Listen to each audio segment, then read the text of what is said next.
केरल का ओणम, फूलों की खुशबू, लोकगीतों की लय, केले के पत्ते पर सजी ओण सद्या और राजा महाबली की वापसी की सदियों पुरानी स्मृति।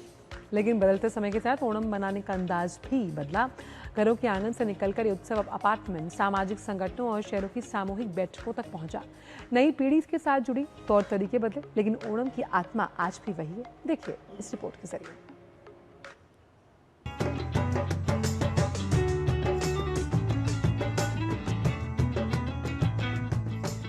ओणम केरलम के लिए सिर्फ एक त्योहार नहीं, मिलने मिलाने, साथ बैठने और अपनी जड़ों को फिर से महसूस करने का अवसर है। मलयालम पंचांग के चिंगम महीने में आने वाला ये 10 दिवसीय उत्सव फसल, समृद्धि और राजा महाबली की लोक कथा से जुड़ा है। मान्यता है कि महाबली अपनी प्रजा से मिलने हर वर्ष लौटते हैं। इसी स्वागत में घरों और सार्वजनिक स्थानों पर पुक्कलम सजते हैं और उत्सव का रंग गहराता जाता है। लेकिन शहरों में ओणम की तस्वीर बदल रही है।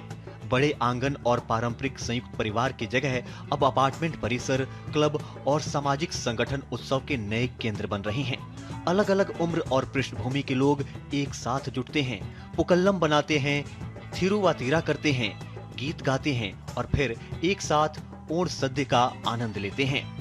यानी जगह बदली, लेकिन साथ होने की परंपरा नहीं बदली।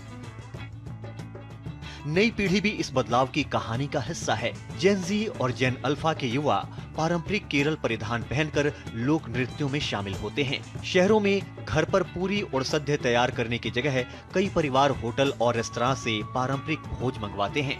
तकनीक और सुविधा ने तरीका तो बदला है, लेकिन केले के पत्ते पर सजी थाली, फूलों की रंगोली और परिवार सामुदायिक मिलन अब भी उत्सव के केंद्र में है।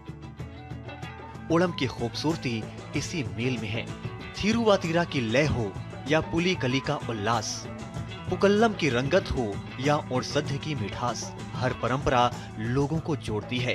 और यही वजह है कि केरलम से बाहर दुनिया के अलग अलग हिस्सों में बसे मलयाली समुदाय भी अपने अपने तरीके से ओणम मनाते हैं। समय के साथ ओणम का घर बदला, तरीका बदला, स्वाद तक बदला, लेकिन उत्सव का भाव बिल्कुल नहीं बदला। महाबली की याद, साथ बैठने की खुशी और सबके लिए समृद्धि की कामना, यही ओणम की असली पहचान है।